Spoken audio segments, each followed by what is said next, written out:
আজি দ্বিতীয়বাৰৰ কাৰণে মই সদনৰ পৰা খেদা খালোঁ। মোক বহিষ্কাৰ কৰি দিলে। গোটেই দিনটোৰ কাৰণে এইবাৰ বহিষ্কাৰ কৰিলে। যোৱাবাৰ এঘণ্টাৰ কাৰণে কৰিছিলে, এইবাৰ মোক দিনটোৰ কাৰণে কৰি দিলে। কৰি দিয়াৰ একমাত্ৰ কাৰণটো আছিলে যে আজি মই এটা সংকল্প প্ৰস্তাৱ উত্থাপন কৰিছিলোঁ যে অসমৰ সকলো চৰকাৰী কৰ্মচাৰীক পুৰণি পেঞ্চন ব্যৱস্থাৰ অধীনত পেঞ্চন দিয়াৰ ব্যৱস্থা কৰিব লাগে।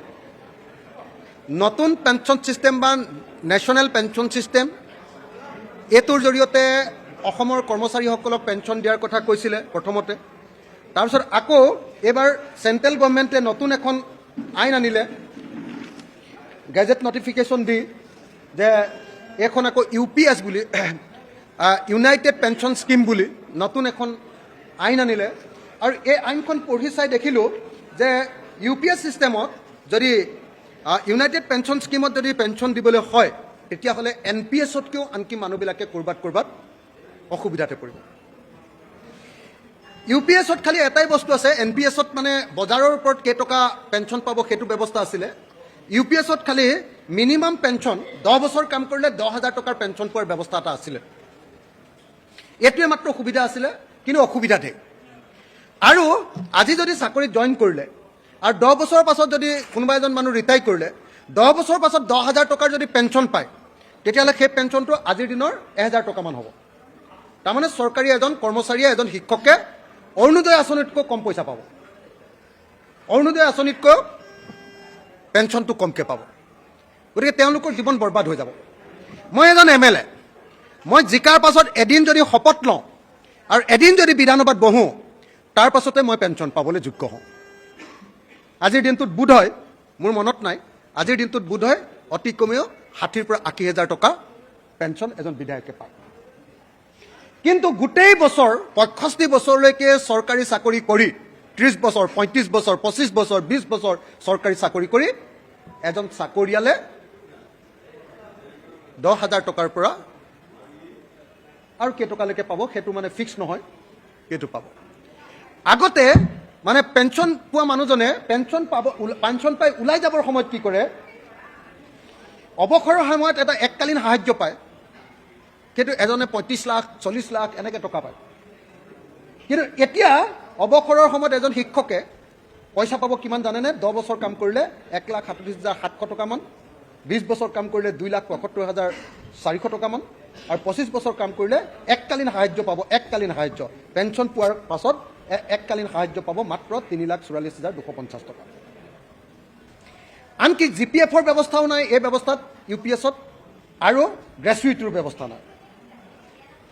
আৰু আটাইতকৈ ডাঙৰ কথা যে 10 বছৰৰ মূৰে মূৰে যে আমাৰ দৰমহা আয়োগ বহে, আৰু দৰমহা আয়োগ বাঢ়িলে যে দৰমহা যেনেকৈ বাঢ়ে পেঞ্চনো বাঢ়ে, ইয়াত সেই পেঞ্চন বঢ়াৰ ব্যৱস্থাটো নাই। গতিকে পেঞ্চন বঢ়াৰ ব্যৱস্থাটো নাই কাৰণে 10 বছৰৰ পাছত যেতিয়া ৰিটায়াৰমেণ্ট কৰিব 10,000 টকাৰ যদি পেঞ্চন পায়, তেতিয়াহ'লে সেই 10,000 টকাটো মই আকৌ কৈছোঁ যে 1,000 টকামান হ'ব আজিৰ দিনত। তেতিয়া অৰুণোদয়তকৈ কম পেঞ্চন পাব। অৰুণোদয় 1,250 টকা, আজিৰ দিনৰ 1,250 টকা, তাতকৈ কম 1,000 টকামানহে পাব। গতিকে এইটো এটা ভয়ংকৰ কথা।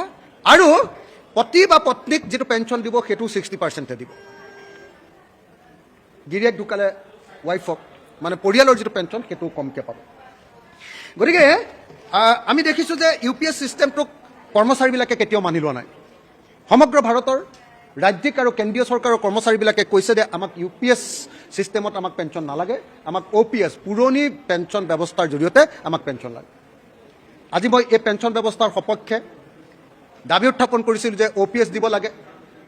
আৰু মোৰ দাবীৰ সপক্ষত আপোনালোকে দেখিছিলে যদি CPIM-এ বক্তব্য দাঙি ধৰিছিলে, কংগ্ৰেছে বক্তব্য দাঙি ধৰিছিলে, আৰু আমি দেখিছিলোঁ যে AIDF-এ বক্তব্য দাঙি ধৰিছিলে। আৰু এই তিনিওটা দলে একদম থিয় হৈ মোৰ সৈতে 4টা দল, ৰাইজৰ দলৰ সৈতে 4টা দল, সৰ্বমুঠ 4টা দলে আমি ডিভিজন বিচাৰিছিলোঁ, ভোট বিচাৰিছিলোঁ।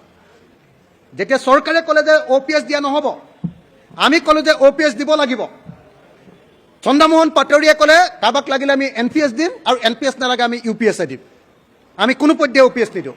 তেতিয়া আমি ক'লোঁ যে বিধানসভাত ভোট হ'ব লাগে, ভোটৰ ব্যৱস্থা আছে।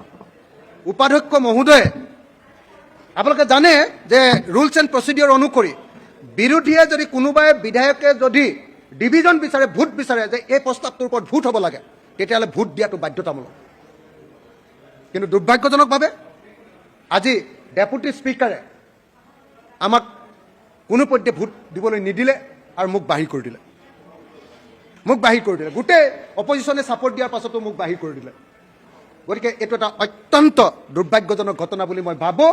মই এই মুহূৰ্তত সকলো কৰ্মচাৰী, কেন্দ্ৰীয় চৰকাৰৰ কৰ্মচাৰী আৰু ৰাজ্যিক চৰকাৰৰ কৰ্মচাৰী সকলোকে অনুৰোধ জনাইছোঁ, আহক আমি সকলোৱে মিলি বিজেপি চৰকাৰৰ বিৰুদ্ধে প্ৰবল প্ৰতিবাদ গঢ়ি তোলোঁ। আৰু যেতিয়ালৈকে আমাক পুৰণি পেঞ্চন ব্যৱস্থাৰ অধীনত পেঞ্চন নিদিব, নিশ্চিত পেঞ্চন নিদিব, তেতিয়ালৈকে আমি সকলোৱে প্ৰতিবাদ সাব্যস্ত কৰোঁ। এই আহ্বান জনাই মোৰ বক্তব্য সামৰণি মাৰিছোঁ।